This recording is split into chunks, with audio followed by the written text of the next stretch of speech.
I'd like to call the City Council meeting for May 18th, 2026 to order. And we'll start with ordinance number 26-29. Being an ordinance amending the schedule of fees to be effective July 1st, 2026 for the city of Louisville. Is anybody here to speak on ordinance number 26-29? Moving on to ordinance number 26-31. Being an ordinance amending Part 11, planning and zoning of the codified ordinances of the city of Louisville. Anyone here to speak on 26-31? All right, moving on to ordinance number 26-32. Being an ordinance amending Chapter 971, Parks of the codified ordinances to add a new section, 971.20, which preserves the wooded area of Metzger Park. Anyone here to speak on 26-32? Okay, that moves us into our regular agenda, and I'll ask for an approval of the May 18th, 2026 meeting agenda. I'll make that motion. Second? Let's go ahead and vote. Street, Yes. Aljansic, Yes. Gadone, Yes. McAllister Atkins, Yes. Please bow your heads for a moment of silent prayer. Amen. Please stand for the Pledge of Allegiance. I pledge allegiance to the flag of the United States of America and to the republic for which it stands, one nation, under God, indivisible, with liberty and justice for all. Roll call.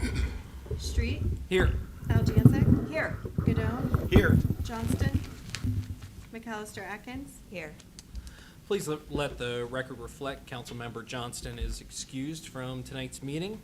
We have a certificate of an open meeting, and we have the minutes from the May 4th, 2026 council meeting.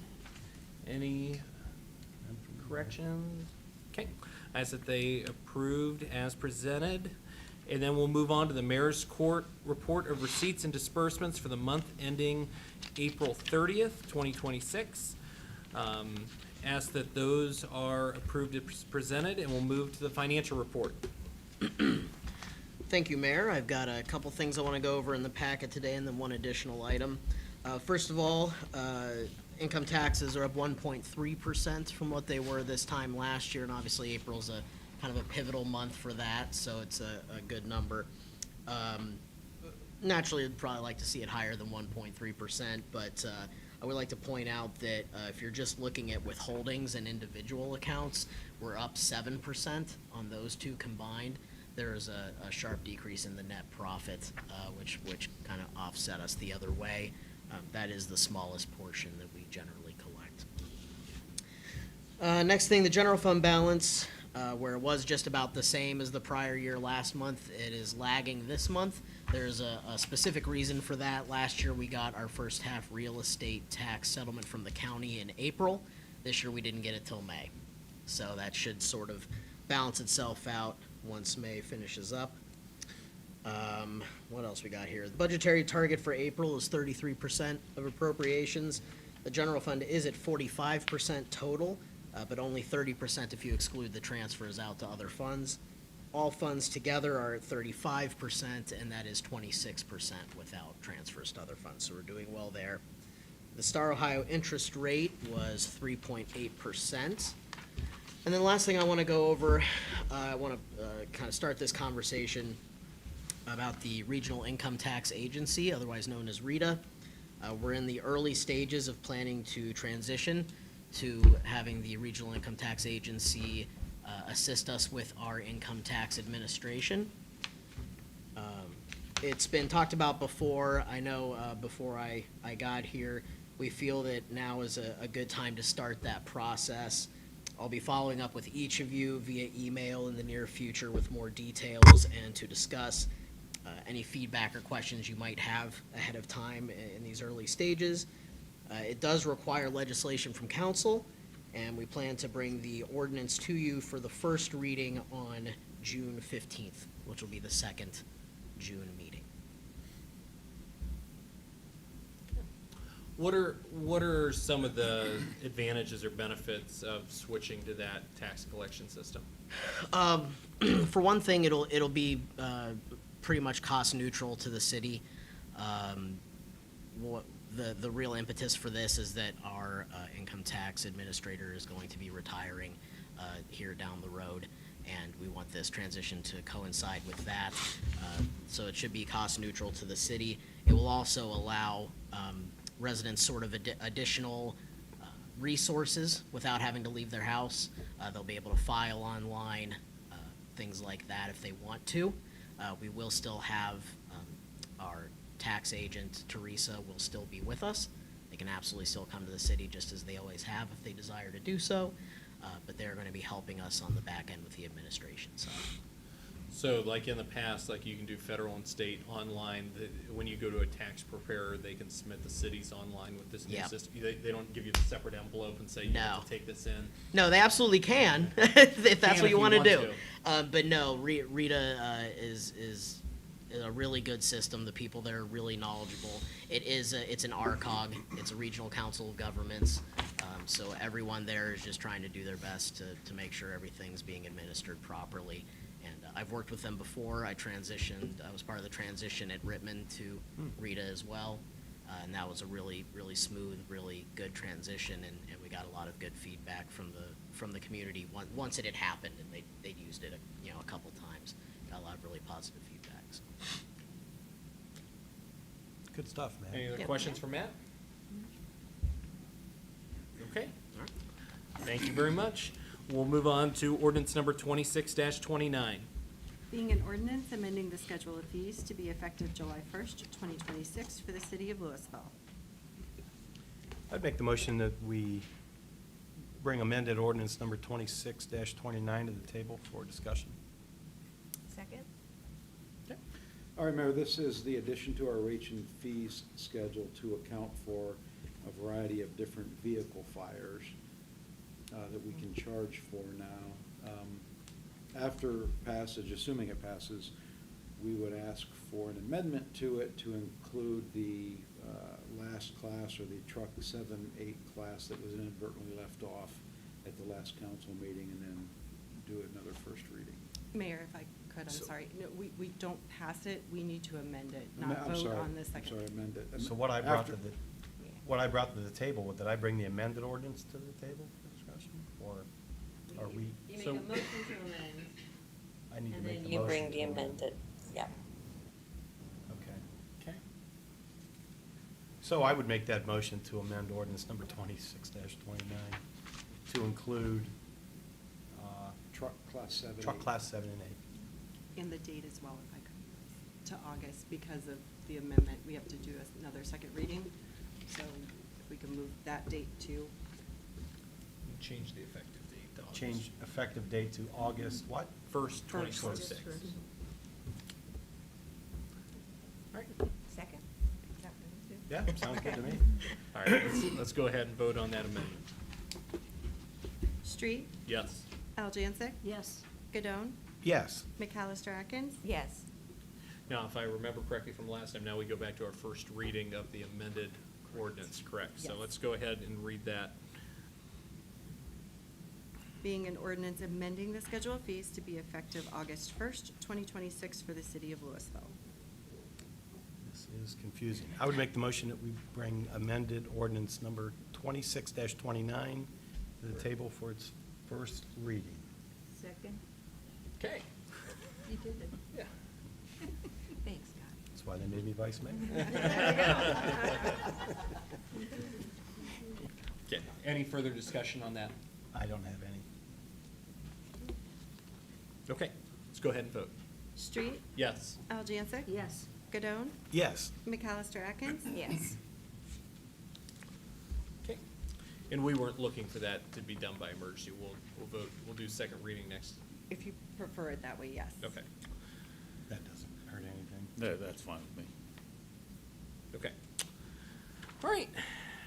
So then let's move to ordinance number 26-31. Being an ordinance amending Part 11, Planning and Zoning of the Codified Ordinances of the City of Louisville. I'll make a motion that we bring ordinance 2631 to the table. Second. To table it until the July Okay. 6th for its second reading to table it until July 6th for public notice requirement. Yeah, I'll second that. Okay. Thanks, Tricia. Okay. Sounds good. And Mayor, if I may, the reason for that is public hearings under the UDO, the Unified Development Ordinances, which is the Planning and Zoning Code, they do require a 30-day notice to the newspaper. So by the time we get that to the newspaper, that's why it's such a late date that it would be brought back, Okay. asking for the table. So for that second reading table or second reading that was just tabled, any discussion, we just move on and wait until, I mean, you can discuss, but yeah, you'll wait for the next meeting. okay. And then we will probably have legislation to alter that notice requirement because it hasn't been published. When we changed the charter to eliminate the 30-day newspaper, we didn't realize that it had also been duplicated in one. Tiffany actually found it, which was very important. It is still in the ordinance, slipped into one area for any changes to the zoning code. Okay. Well, and that was my question. So this still has to be posted in the Yes. newspaper? Yes. There might be more hidden in the ordinances. We're looking. Okay. We are trying diligently to find this. Just trying to imagine. Newspaper anywhere else. Sounds like a Control F newspaper activity. All right, Andy, can you give us the 30-second, just kind of elevator version? Yeah, of this is just the ordinance that, as we have done with another, number of ordinances in the past, we're trying to streamline and make the process for certain things easier on the residents. So this simplifies and streamlines the process for approvals of what are called minor subdivisions or property that's either not going to be added to make more than 5 lots or divided to make more than 5 lots. Okay. And that's where we gave Dave that authority to, I don't know that we gave him or just clarified that he had the authority. It wasn't real clear. Okay. Yeah. all right. So let's move to ordinance number 26-32. Did we vote on that? I think it Well, was. it was It was tabled. Oh, it's tabled, okay. All right, I'd make the motion that we bring ordinance number 26-32 to the table for its second reading. Second.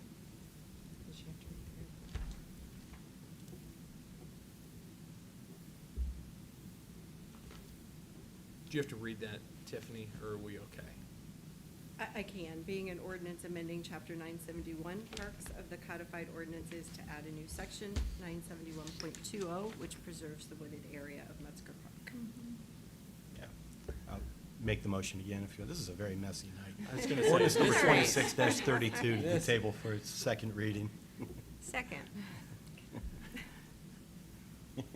All right, Mayor, very simply, this is the ordinance Easy that for you to say. protects the wooded area to the north of Metzger Park and prevents things like the hunted forest from taking place there in the future and really restricts it to what was probably the intended purpose, which are things like hiking, walking, and just kind of general nature enjoyment. Okay. Any further conversation on that? No, just again, I do appreciate the way that it's written. It's exactly what we were looking for, and we appreciate keeping that area of the park natural. Okay, let's vote. Street? Yes. Algencia? Yes. Godone? Yes. McAllister Atkins? Yes. All right. Is anybody here? Public speaks? Want to share anything? All right. No, you can get 3 minutes, Roman, if you'd like to share anything.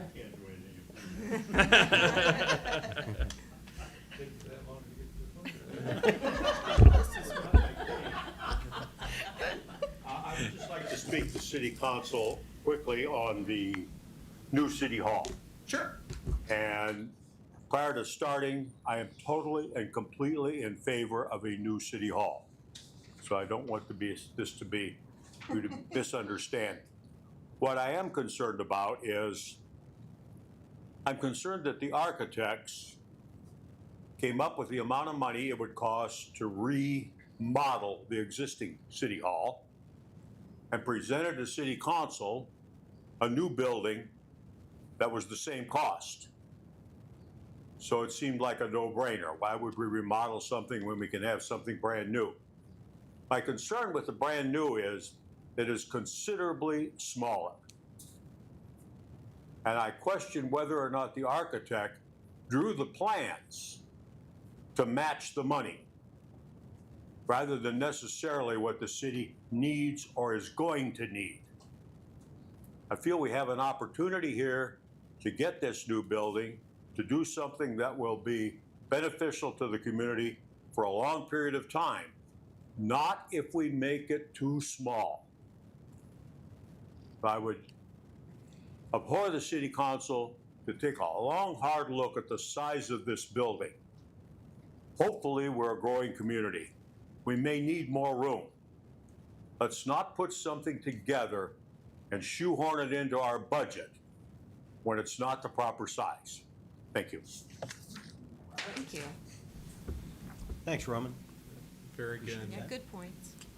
All right, and Andy, I don't know if you want to share, just because you've been in those Yeah. conversations about kind of how that, what you foresee is the current need and how that kind of came into existence. Yeah, so to your point, Roman, we certainly did bring down the size compared to what the square foot size of City Hall is.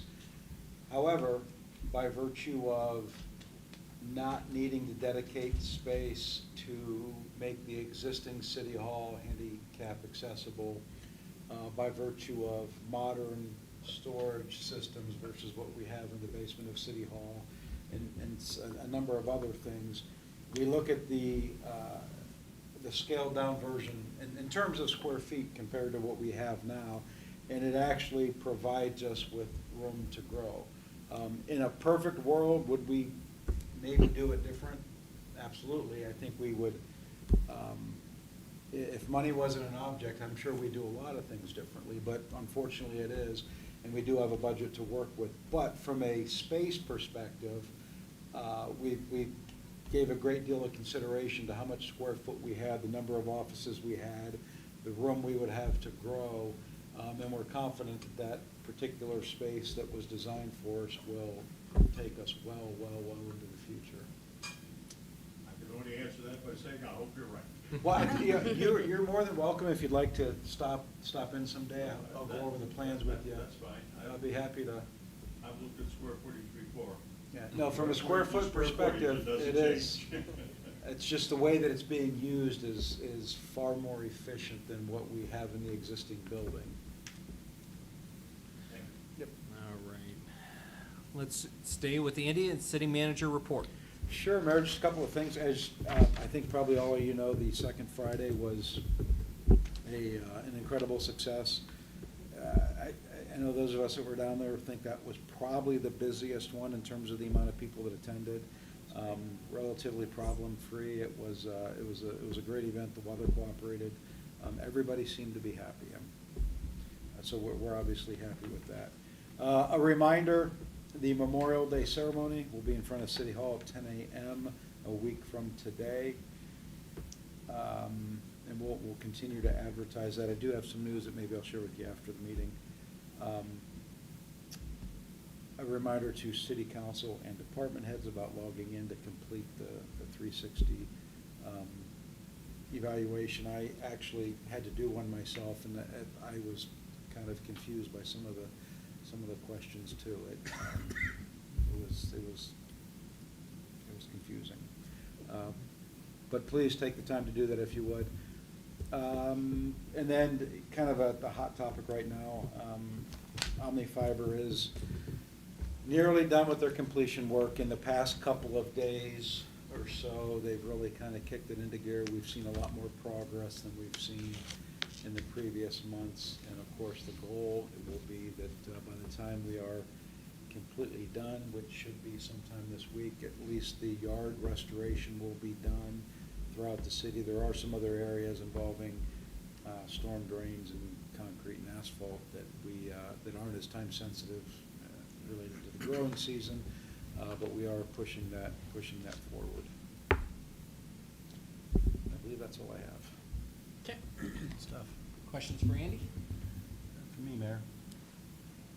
Yeah, I agree. I mean, that second Friday, and really, I know it's a independent committee that helps facilitate a lot of that. But, I mean, to have we had police presence there, we had, the fire department there with the flag and everything that looked good, and it takes everybody. Yeah. So I appreciate, department heads, and really Dave facilitates things with businesses, and Daryl, I know that what the work that went on downtown, and Matt, I'm sure you authorized a budget, right?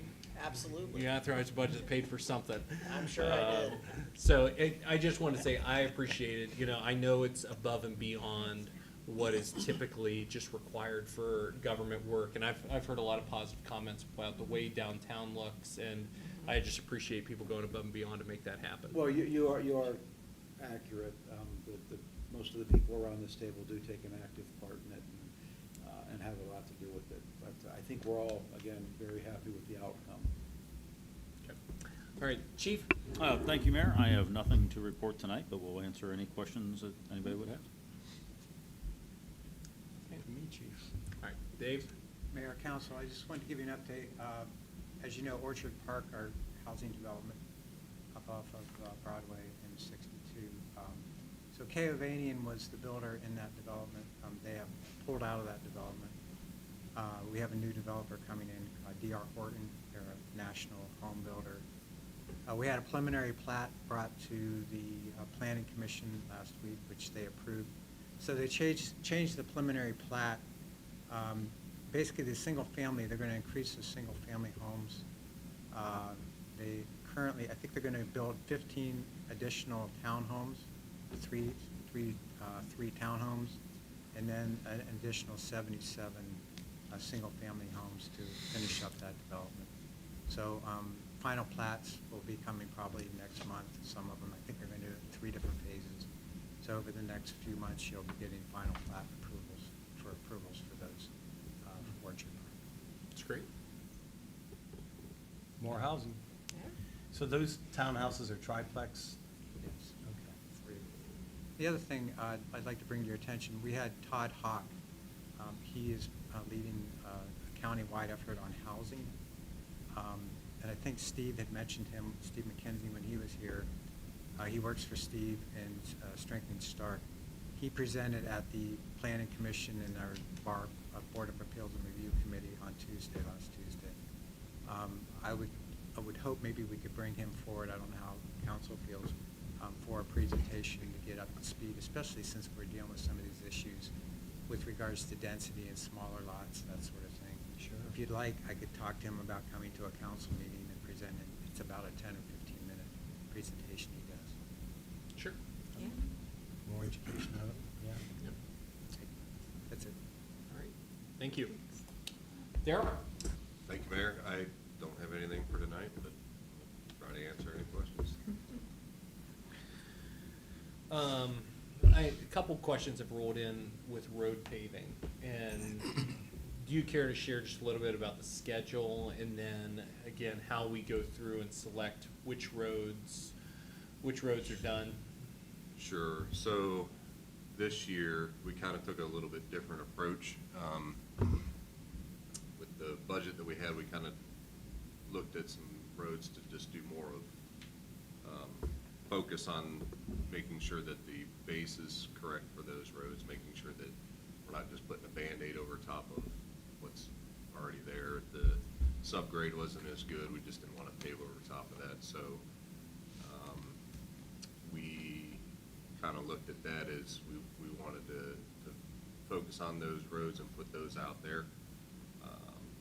As far as timeline goes, everything's done, I believe. Is just, we might have to change a thing or two as far as advertising, if I'm right. The contract and the specifications themselves are being Yeah, I looked don't at. know, I'm looking down there, legally. but maybe I should be looking over there. But we had to kind of reevaluate some of the contract language and how we were doing that, to put that out there. So I think once we have that, we can advertise for it. Okay. And I think I had forwarded you a message from, what's the road that enters your allotment, Tricia? Eagles Way. No, Eagles, yeah. I think there was somebody that was off of that road and said something to the effect of the road hasn't been touched in 20 years. Yes. Is that Is there any fact to that? Or do you know where that I don't road know currently exactly sits? how old that allotment is, so I can't 25 accurately years say. old. I mean, it probably hasn't been done since it was formed, maybe, I don't know. Yeah, I'd have to go look to see how old that allotment even is to give an answer to that. Okay. Just based on how it appears, it probably hasn't been touched in quite some time. Although I will tell you, based on what we've looked at as far as roads, it is better than some. We do have some that are really in need of attention, and that's not one of them. I mean, I know it has issues. I know that the area that we're talking about, we've done some patching in that area, and we probably could do some patching in that other areas in there to kind of help it along, but there are roads that are worse. Okay. Yeah, if you could just get eyes on it, and see if there's room or if there patching's needed or wherever it fits in. You know, I know it's hard, and everybody sees streets around their home that Yeah. Sure. need done, and it's hard to take a top-down scope, but if you guys can at least put eyes on it. Well, that's not to let us get know. too far off in the weeds, but that's one of the lines that we added to the bid this year. It has one on there where it calls them full depth repairs, so going down 6 inches, coming back up with 4 inches of base, got another 2 inches of top on top of that. So we put that in there for that reason, so that we can call out a road and say, hey, the overall road is in pretty good shape, but we might have this 40-foot stretch here that we can do a 10-foot wide, 40-foot long repair. Mhm. And that can be part of the paving program that we're doing. So to sit there and say that we have a list of these are the roads, it's hard to answer that because we don't this year. Sure. Okay. I had a community member ask me, I just want to clarify, the railroad tracks, they were saying railroad tracks are really bumpy. Is that our road department, or does the railroad take care of that? That's the railroad. Okay, that's why I just wanted to clarify that. Yeah, so Andy and I have talked, there is the railroad tracks that go across Constitution there. I don't know if that's the one they're referring about it to or not, but those we're gonna take out and get rid of because they're not in use anymore. But the main ones that go over, those are still in use, and those are, I'm not sure the legality of who owns what. over So there, it's Norfolk Southern, for most of the tracks on West Main. The initial set actually belongs to the transformer company. And we have been going back between representatives of PUCO and Norfolk Southern. We're trying to get to a position where when they pave it, and this has historically been a huge challenge, but we're trying to get to a position that when they do pave them again, we have the option of paying an additional cost to have a more durable material used, whether that's concrete or steel plates, whatever it might be. But again, it's very difficult to get answers from the railroad, to get them on the same page to, yeah. But we are, that is one of the Yeah. things, it actually was part of last year's goal setting that we have been working on. Thank you. Okay. All right, Chief? Just a few things we're gonna post on the city page and then our page. The Umbrella Alley Race is going to be on Saturday morning, along with the first artisan market for the city. And then, there's been some questions about e-bikes and where you're allowed to ride them, so I provided you guys with a handout that, we're also gonna put on our Facebook page so that the public and parents and kids are aware of what bikes they can ride where, here in the community, and, any of the safety concerns that we have with that.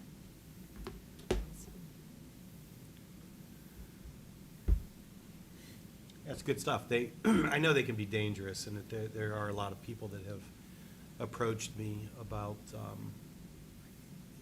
some kids that have been on them, riding in traffic, not necessarily along the side of the road, but right in traffic, and just kind of like to stay out in front of it, I guess. Sure, Some sure, and, concern. I sent something out to our officers today, including the same handout I gave you, and they're gonna, make sure that they stop and educate kids and people that are riding if they're doing something dangerous or that they shouldn't be doing, so Yeah, we will keep ahead of that. Yeah, and a lot of it does go back to the parents. I know that we just don't want to see another tragedy like we've had in some of our neighboring communities. Sure. Yeah, if there's anything you or police officers think is appropriate enforcement-wise to discuss. And I don't know that if it becomes a reoccurring issue, like that's something at least I'm willing to discuss and talk about and think of different ways. Yeah, Guy is right. It goes back to the Sure. parents and having an idea what's going on in their kids' lives and monitoring this a little bit closer. But if there's the same issue happening over and over and a police officer's like, there's nothing I can do, then Okay, thank you. I'll keep you posted. We'll see how this goes here Okay. now that the weather's finally getting nice, so. Yeah. All right, Matt. I don't have anything further beyond my report earlier, but happy to answer any additional questions about it or anything else. Hey, gave us good stuff, man. All right. Appreciate it. You're off the hook. All right, I'll entertain a motion to move into executive session for the purpose of considering possible purchase of real estate. I'll make that motion. Second? Let's go ahead and vote. Street? Yes. Algencia? Yes. Cadone? Yes. McAllister Atkins? Yes. Okay. Thank you, everybody, for coming. There'll be no action to follow.